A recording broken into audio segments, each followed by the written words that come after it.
বারুইপুর কাণ্ডে প্রভাস মণ্ডলের এনকাউন্টারের পর পক্ষে বিপক্ষে নানা যুক্তির সামনে এসেছে। অনেকে বলছেন এই মামলার যে রাজ সাক্ষী তাকেই কেন এনকাউন্টার, কিন্তু এই ধর্ষণ কাণ্ডে তদন্ত যেদিকে এগোচ্ছে তাতে করে এমন তথ্য উঠে এসেছে যেখানে প্রভাসই নাকি মূল চক্রী।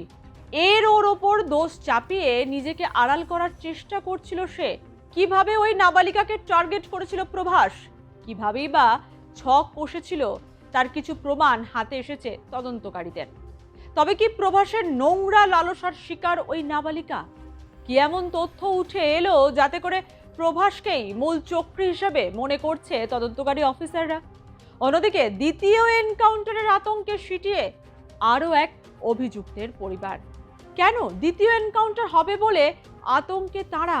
বারুইপুরের 12 বছরের নাবালিকাকে ধর্ষণ ও খুনের ঘটনায় তদন্ত দ্রুত এগোচ্ছে। এই গণধর্ষণে যারা তদন্ত করছেন, এসআইটি সদস্যদের তদন্তে উঠে এসেছে এমন এক চাঞ্চল্যকর তথ্য, যাতে করে এনকাউন্টারে মৃত প্রভাস মণ্ডলকেই মূল চক্রী হিসাবে মনে করছেন তদন্তকারী অফিসাররা। প্রভাসের বিকৃত লালসার শিকার নাকি ওই নাবালিকা। যদিও প্রভাসের স্ত্রী স্বামীর নোংরা মানসিকতার কথা আগেই স্বীকার করে নিয়েছে। ও তো নোংরা মতো এমনি ছিল, তো বিশ্বাস করার কিছু মতন নেই, বুঝেছো? আচ্ছা, যে ও করবে না কি এটা আমি বলতে পারছি না যে করেনি। আচ্ছা, কেন এরকমই আমার বিয়ের পরেও আমি ওর নোংরামো দেখেছি, অনেক অত্যাচার করে আমি এখন সংসার করছি। তো এটা আমি মানে মেনেই নিয়েছি যে ও করেছে। আচ্ছা। এই যে পুলিশের গুলিতে মারা গেল, কিছু বলবেন? না, ও অন্যায় করেছে, ও দোষ করেছে, ও হচ্ছে গুলি খেয়েছে, এটা বলার কিছু নেই। তদন্তে উঠে এসেছে প্রভাসের বিকৃত লালসার তথ্য। তদন্তকারীদের অনুমান, পুকুরের পাশের ঝুপড়িতে নাবালিকার ওপর পাশবিক নির্যাতন চালানো হয়েছিল। শুধু তাই নয়, নির্যাতনের পর গুরুতর আহত অবস্থায় তাকে জীবিত অবস্থাতেই একটি প্লাস্টিকের বস্তায় ভরে পুকুরে ফেলে দেওয়া হয়েছিল বলেও মনে করছেন তদন্তকারীরা। তদন্তে উঠে এসেছে ঘটনার দিন প্রভাস মণ্ডল কৌশলে নাবালিকাকে ওই ঝুপড়িতে নিয়ে যায়। সেখানে আগে থেকেই উপস্থিত ছিল আনন্দ ও দিবাকর। অভিযোগ, 3 জনই নেশা করার পর কিশোরীর ওপর বর্বরোচিত শারীরিক নির্যাতন চালায়। পুলিশ সূত্রে জানা গিয়েছে, নির্যাতনের সময় এক অভিযুক্ত নাবালিকার গলায় পা দিয়ে চেপে ধরে। এছাড়াও মাথায় একাধিক আঘাতের চিহ্ন পাওয়া গেছে। প্রাথমিক অনুমান, ভারী কোনো বস্তু দিয়ে মাথায় আঘাত করা হয়েছিল অথবা জোরে কোথাও ঠুকে দেওয়া হয়েছিল। গোপনাঙ্গেও গুরুতর আঘাতের প্রমাণ মিলেছে। ময়নাতদন্তের প্রাথমিক রিপোর্টে যে তথ্য উঠে এসেছে তা আরও উদ্বেগজনক।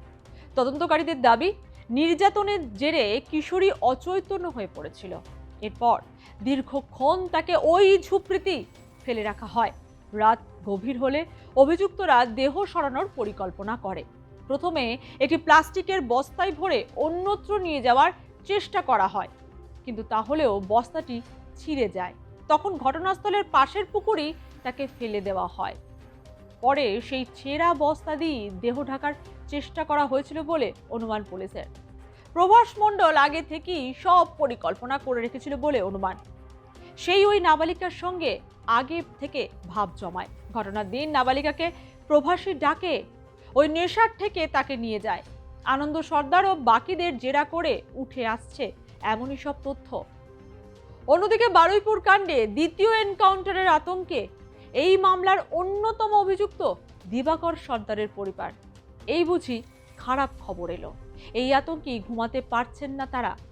এনকাউন্টারে মৃত প্রভাস মণ্ডলের পরিবার এতটুকু ভেঙে না পড়ে যোগ্য শাস্তি হয়েছে বলে যেখানে মন্তব্য করেছে, সেখানে অভিযুক্ত দিবাকর সর্দারের পরিবারের দাবি তদন্ত হোক, তারপরই শাস্তি। দিবাকরের ভাই ভাস্কর সর্দার বলেন, যদি আমার ভাই দোষী হয় তাহলে আদালত ও আইন যে শাস্তি দেবে আমরা তা মেনে নেব, কিন্তু এনকাউন্টার করা উচিত নয়। আইন নিজের পথে চলুক। একই দাবি করছেন দিবাকরের ভাইয়ের বউ। তার বক্তব্য, আদালত যখন অভিযুক্তদের পুলিশ হেফাজতের নির্দেশ দিয়েছে তখন একজনকে রাতে তদন্তের নামে নিয়ে গিয়ে এনকাউন্টার করা হয়েছে।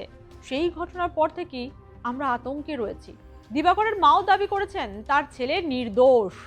তার কথায় দিবাকর ওই ঘটনার সঙ্গে জড়িতই নয়, প্রভাস মণ্ডল ওর নাম জড়িয়েছে। যদিও সত্যিই অপরাধে জড়িত থাকতো তাহলে ঘটনার পর এলাকা ছেড়ে পালিয়ে যেত, এমনটাই দাবি করেছেন দিবাকরের মা ও পরিবারের সদস্যরা। কোর্ট থেকে যদি বলতে পারে জাল কাস্টাডিতে রাখতে 14 দিনের জন্য, তার ভিতর থেকে মানুষকে কিভাবে এনকাউন্টার করতে পারে, কিভাবে? কোর্ট থেকে তাকে তো বলবে যে তাকে যদি বলা হয় হ্যাঁ এনকাউন্টার করতে, এনকাউন্টার করুন। সেই পুকুরের কাছে নিয়ে এসেছিল, সেখানে কোনোভাবে মাঝরাতে তদন্ত হচ্ছে, সারাদিন বাদ দিয়ে মাঝরাতে 12টা 1টার সময় তদন্ত হচ্ছে, রাতের অন্ধকারে, যেখানে জনতা নেই, লোকজন নেই, কেউ নেই, সেখানে কি তদন্ত হচ্ছে? কে করছে? পুলিশ। তাও কি একটা নিয়ে গিয়ে কিভাবে করছে ওরা?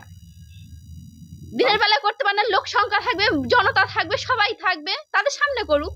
সেই কাজের কেড়ে যদি হতো তাহলে আমার বাবা তো পালাতো, এই তো ক্যাম্পের সামনে দোকান আছে, ক্যাম্পের সামনে দোকানদারি করে। যেদিনে ঘটনাটা ঘটে ওখান থেকে দেখেছে যত গন্ডগোল সব দেখেছে, সে তো সদস্য নয় বলে সেরকম কেড়েছিল।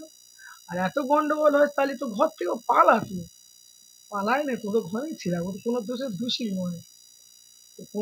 দোষী নয়, নির্দোষ ভালো মানুষের ফেঁসে দিয়েছে। কি রে, তোর বেশ র্যাশ হয়েছে দেখছি।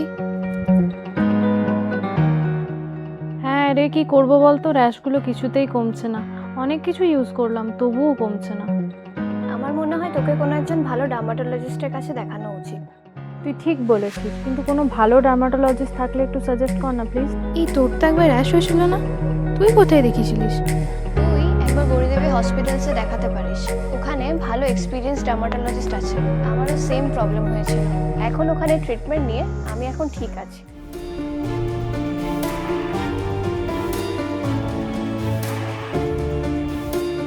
গৌরী দেবী হসপিটাল, রাজবাঁধ, দুর্গাপুর। যোগাযোগ 8001003333, 8001113333।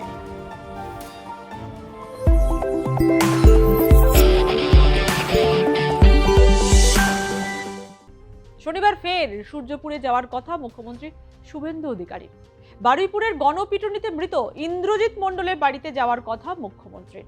শুক্রবার ইন্দ্রজিৎ মণ্ডলের বাড়ি পরিদর্শন করেন আইজি প্রেসিডেন্সি রেঞ্জ কঙ্কর প্রসাদ। সরকার পাশে দাঁড়ানোয় খুশি ইন্দ্রজিতের পরিবার। মাননীয় মুখ্যমন্ত্রী তিনি আমাদের পাশে আছে, এই সাহসটা আছে, আর আমরাও বিশ্বাস করি সরকারকে। আমরা কি করবো, আমার ছোটবেলা মানুষ, সরকার যেটা আমাদের মনে করে ভালো মন্দ বিচার তিনিই করে দেবে। কি নাম আপনার? আরে যা করে যাচ্ছে।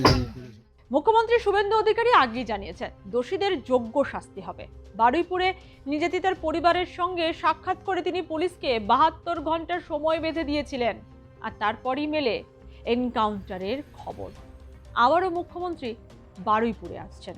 তাই এই গণধর্ষণের কাণ্ডের তদন্ত কোন দিকে মোড় নেয় সেই দিকেও যেমন তাকিয়ে রাজ্যবাসী, সেরকমই আতঙ্কে রয়েছে দিবাকর সর্দারের পরিবার। এই বুঝি কোনো খারাপ খবর মেলে।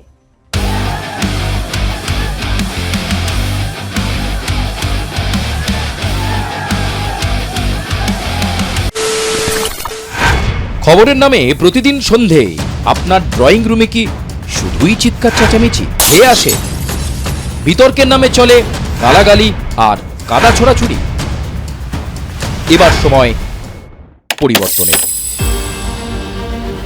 কারণ আমরা কান ফাটানো চিৎকারে বিশ্বাস করি না, আমরা বিশ্বাস করি খবরের সত্যতায়। আমরা কোনো পক্ষের হয়ে গলা ফাটাই না, আমরা সাধারণ মানুষের হয়ে প্রশ্ন তুলি। চিৎকার নয়, শুধু খবর হবে যেখানে বিতর্ক আছে কিন্তু কুৎসিত ঝগড়া নেই। সঠিক তথ্য, বিশ্বস্ত খবর। নজর রাখুন আর প্লাস নিউজে।